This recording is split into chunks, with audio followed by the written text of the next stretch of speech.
This story stopped being about romance the second the timeline started talking back. Because when a relationship is solid, the public usually argues about chemistry, maybe about compatibility, maybe about whether the couple can survive the spotlight. But when a relationship becomes a full-blown internet trial, the questions change. Suddenly it is not, are they cute together? It is, when exactly did this begin, who knew what, who was left looking foolish, and why does every new interview seem to answer one question while accidentally creating 3 more? And that is exactly where Claressa Shields and Papoose are right now. Not in a clean celebrity love story. Not in a simple rebound narrative. Not even in a routine gossip cycle. They are in that dangerous zone where public declarations, old clips, estranged spouses, online receipts, fan theories, reaction channels, and family tension all start collapsing into one giant perception war. And once a couple enters the perception war stage, the truth almost becomes secondary to the pattern people think they can see. Because look at what is publicly on the table. Claressa Shields has said she is madly in love. Papoose has called Claressa one of the best things that ever happened to him. On major platforms, they have spoken openly about kids, marriage, and a future together. They have sat side by side and projected calm, stability, certainty. They have tried to tell the world this is not chaos. This is commitment. But the internet does not judge relationships only by what a couple says in the present. The internet judges by overlap, optics, timing, body language, unfinished business, and whether the old story was ever actually closed before the new story was announced. And that is why this situation keeps getting hotter instead of cooling off. Because every time Claressa Shields and Papoose try to move the conversation toward love, the public drags it right back toward chronology. And chronology is ruthless. Start with the part nobody can fully avoid. Papoose is still publicly tied to one of hip-hop's most visible long-form relationships. Remy Ma is not just some random ex in the background. Remy Ma is part of a marriage that fans spent years treating like a symbol. Loyalty. Ride-or-die devotion. Prison letters. Interviews. Public praise. Shared branding. A whole mythology built in real time. That means any new relationship involving Papoose was never going to be judged like a clean slate. It was always going to be measured against a legend the audience already thought it understood. So when Claressa Shields entered that picture, she did not enter a neutral room. She entered a room with emotional furniture already inside it. And every chair in that room had somebody's memory attached to it. That is why even straightforward public comments started sounding loaded. When Claressa Shields said there were things Papoose needed to handle in his personal life, the public did not hear patience. A lot of people heard unfinished paperwork. When she said they talk all the time and love each other, supporters heard honesty, but critics heard a woman defending a relationship before the outside world had even accepted its foundation. When Papoose said they had been together over 1.5 years and that she makes him happy, fans of the couple heard clarity. But skeptics heard something else. If that timeline is this established, then what exactly was happening around the edges before the public rollout? And that is the trap. Once timing becomes the main character, every old image starts looking like evidence. Every public appearance becomes a possible timestamp. Every interview clip gets replayed like surveillance footage.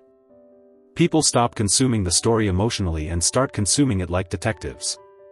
That is exactly why older conversations and older appearances keep getting dragged back into the light. Some online commentators have pointed to pre-public relationship moments and asked whether the emotional shift happened long before the audience was told it did. Others have revived old posts involving Tony Rich and argued that Claressa's romantic timeline deserves much harder scrutiny than the glossy version being sold now. Those claims are still heavily disputed, and a lot of the loudest versions live in commentary spaces, not hard reporting. But in internet culture, disputed does not mean harmless. Disputed just means the debate lasts longer. And what made this whole thing more combustible is that the public did not get one controversy at a time. The public got stacking controversy. That is always worse. If all you have is one messy breakup angle, a celebrity couple can sometimes out-talk it. If all you have is one diss record from an estranged spouse, a couple can posture through it. If all you have is one strange interview moment, fans can rationalize it away.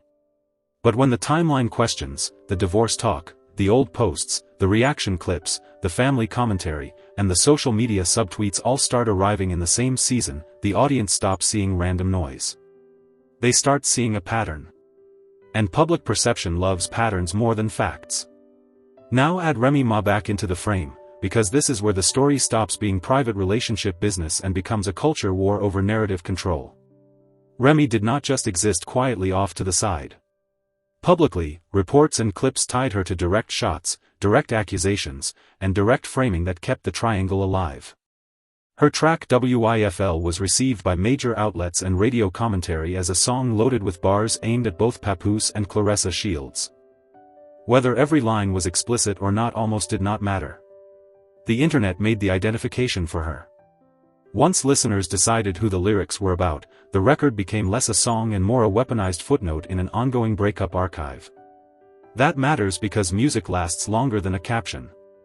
A caption trends, gets screenshotted, and disappears into the feed. A song turns accusation into performance. It gives the audience quotable lines, replay value, and a beat under the bitterness. That means the conflict no longer lives only in gossip pages. It becomes culture content. It becomes something reactors can mine, fan pages can clip, and enemies can loop for weeks. Then Claressa Shields and Papoose tried to do what a lot of public couples do when the noise gets too loud. They leaned harder into presentation. Joint interviews. Future plans. Calm body language. Domestic language. Family language.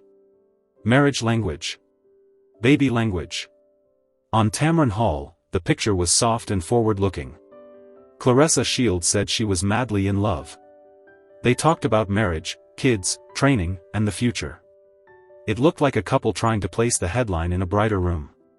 On The Breakfast Club, Papoose called Claressa his new queen and said she was one of the best things that ever happened to him. That is not casual phrasing. That is coronation phrasing. But here is the problem with coronation language in the middle of controversy. It raises the burden of proof. The more grand the presentation, the more closely people inspect the cracks. The more polished the interview, the more viewers look for what was not said. The more a couple tries to sound above the noise, the more the audience starts asking whether the noise is actually coming from somewhere real. And once that happens, even normal couple behavior starts reading as damage control. That is why this story has become less about whether Claressa Shields and Papoose care for each other and more about whether the public trusts the architecture around the relationship. Because audiences can forgive scandal. What they hate is feeling managed. That is the exact word hovering over this entire saga, managed. Managed timing. Managed talking points. Managed appearances. Managed responses. Managed silence. Managed outrage. And nothing makes the internet more suspicious than a relationship that looks overproduced while the paperwork, the past, and the side voices all remain unresolved. That is also why the family dimension has hit so hard online. Over the last stretch, the conversation did not stay confined to exes and radio clips. It widened into claims from relatives and adjacent voices online, including a cousin speaking publicly about private family pain, funeral tension, and deeper character concerns. Those allegations are highly contested and many of the most sensational claims remain unverified. But even without treating every claim as fact, the effect was obvious. The center of gravity shifted. The story stopped being, "Is this relationship messy?" The story became, "What does this mess say about everybody involved?" That is a much more dangerous question. Because once family conflict enters a celebrity narrative, the public starts assuming that insiders know the real version. Fair or unfair, that is how audiences think. They believe exes may exaggerate, blogs may embellish, and fan pages may chase chaos. But when the voice comes from blood or from somebody presented as close enough to know details, viewers automatically assign extra credibility, even if the claims are still unproven. That does not mean the claims are true.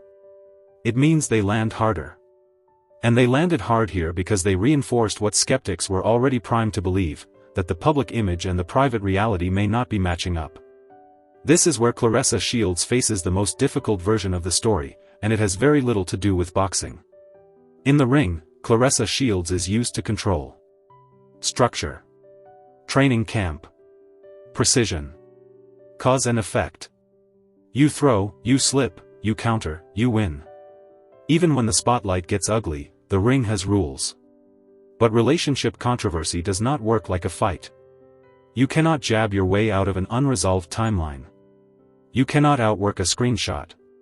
You cannot win a split decision against 3 separate narratives at the same time. And right now there are at least 3 separate narratives chasing Claressa Shields at once. Narrative 1 says she is simply in love, public, and unwilling to let strangers dictate her happiness. Narrative 2 says the relationship may be real, but the rollout has been reckless, overlapping, and deeply unfair to everybody still standing in the blast radius. Narrative 3 says the entire thing is bigger than romance and has become a mirror reflecting ego, image control, and the cost of moving too fast in public before the old house is fully vacated. The reason this keeps exploding is because each narrative has just enough public material to survive.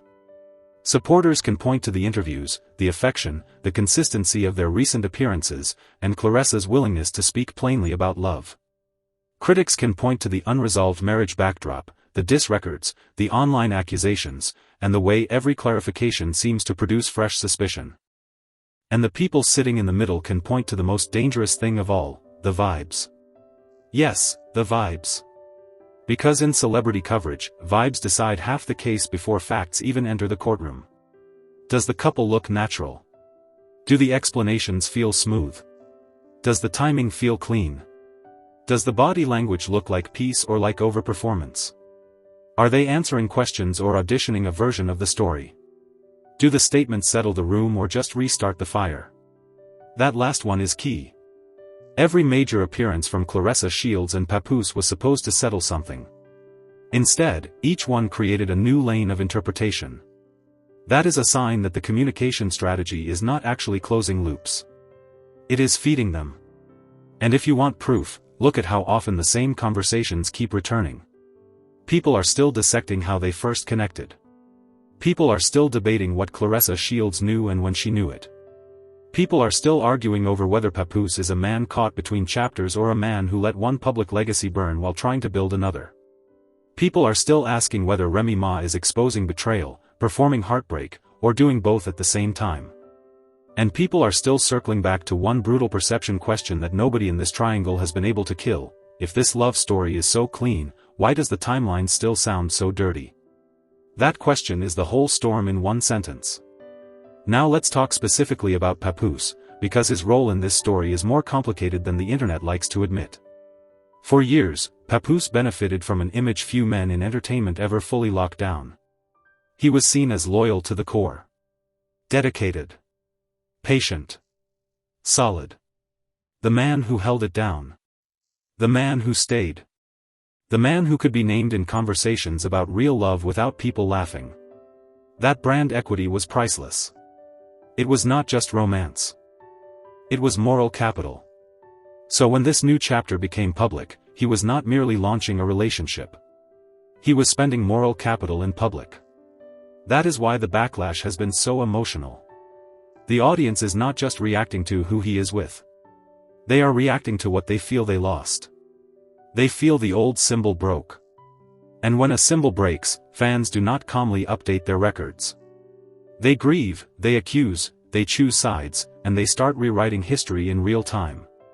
Some viewers now frame Papoose as a man finally choosing his own happiness after years of complicated loyalty. Others frame him as somebody who fumbled a rare legacy for a Messier spotlight. Some think he is being honest now. Others think he was dishonest before.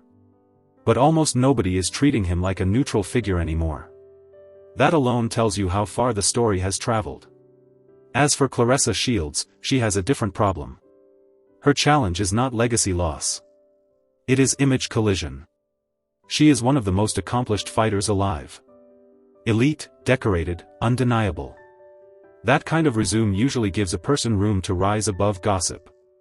But celebrity culture does not care how many belts you own if the relationship story gets messy enough. The gossip machine loves achievement, but it loves contradiction even more. So when Claressa Shields talks with certainty about love while the internet talks with certainty about unresolved fallout, the public does not see only romance. They see collision between greatness and chaos. They see a champion who cannot fully control the conversation outside the ropes. And that creates the weirdest dynamic of all. The bigger she is, the more fascinated people become when her personal life looks small, tangled, or reactive. That is why every defensive response matters so much. If Claressa Shields comes off too quiet, critics say silence means guilt. If Claressa Shields claps back too hard, critics say the truth struck a nerve. If Claressa Shields posts her man, critics say she is overcompensating. If Claressa Shields keeps it private, critics say the shine wore off. That is the celebrity no-win zone, and she is standing right in the middle of it. Meanwhile, the public keeps watching for one thing more than anything else: consistency. Does the relationship story remain stable from platform to platform? Do their public statements align? Does the emotional tone match the timeline? Do future interviews simplify the situation or complicate it? Because if the explanations keep shifting, then it does not matter how romantic the language gets. The audience will keep defaulting to suspicion. And to be fair, suspicion has been rewarded in modern celebrity culture often enough that audiences now treat confusion like confirmation. That is why this story has such long legs. It contains every ingredient that keeps a digital scandal alive: a beloved old union, a controversial new pairing, public declarations of love, unfinished legal and emotional business, diss records, social posts, debated receipts, commentary channels, and whispers from inside the family circle. That is not one scandal. That is a franchise. And here is the part nobody wants to say plainly. The relationship itself may be completely real. Claressa Shields and Papoose may genuinely love each other. They may build a life together. They may get married. They may have the family they keep hinting at. They may look back at this season years from now and call it noise. But even if all of that happens, the public memory of how this began may never fully recover. That is the real issue. Not whether the love is fake. Whether the beginning feels clean enough for people to stop interrogating it. And right now, it does not. That is why every fresh interview gets treated less like an update and more like a deposition. People are not listening for romance anymore. They are listening for inconsistency. They are not looking for chemistry anymore. They are looking for contradiction. They are not watching to celebrate a couple. They are watching to see who slips first. That is an impossible environment for any relationship, let alone one growing under celebrity lights with an estranged spouse still capable of shifting the narrative with a song, a post, or a memory. And that is why the next phase matters so much. Not the next declaration of love. Not the next cute clip. Not the next photo op. The next phase is whether this situation finally gets boring. That sounds harsh, but boring is the gold standard for scandal survival. If a public relationship can become boring, it can become normal. If it becomes normal, people stop digging. If people stop digging, the couple gets a chance to exist outside the cross-examination. But if every few weeks another interview, another lyric, another accusation, another reaction clip, another timing question, or another family-adjacent flare-up keeps reigniting the cycle, then Claressa Shields and Papoose will stay trapped in the one place no couple wants to live: the forever rollout. And the forever rollout destroys more relationships than the original scandal ever does. Because at some point, you stop dating each other and start dating the controversy. That is the real danger here. Not that the internet is talking. That the internet may become a third person in the relationship. So where does that leave everybody now? It leaves Remy Ma still hovering over the narrative whether the new couple likes it or not. It leaves Papoose in the uncomfortable position of trying to present peace while still carrying the wreckage of a public symbol that has not fully settled in the audience's mind. It leaves Claressa Shields trying to protect a love story while fending off a culture that has decided her timeline is more interesting than her tenderness. And it leaves the audience with the only question that has really mattered this whole time. Is this a real love story that started in a messy season? Or is this a messy story trying very hard to dress itself up as a great love? Because those are not the same thing. And until the timeline stops arguing, until the side voices stop feeding the fire, until the old chapter is fully and unmistakably closed, and until the public stops feeling like it is being managed instead of informed, that question is not going anywhere. In fact, it is probably only going to get louder. So now I want to hear from you. Do you think Claressa Shields and Papoose are a real couple caught in an ugly transition, or do you think the public is reacting to red flags that were visible from day one? And when you look at Papoose specifically, do you see a man finally living his truth, or a man who traded one of the strongest images in hip-hop for a relationship the audience still does not trust? Drop your verdict below, because this story is not cooling off anytime soon, and the next chapter may tell us whether love can outlast a timeline the internet has already put on trial.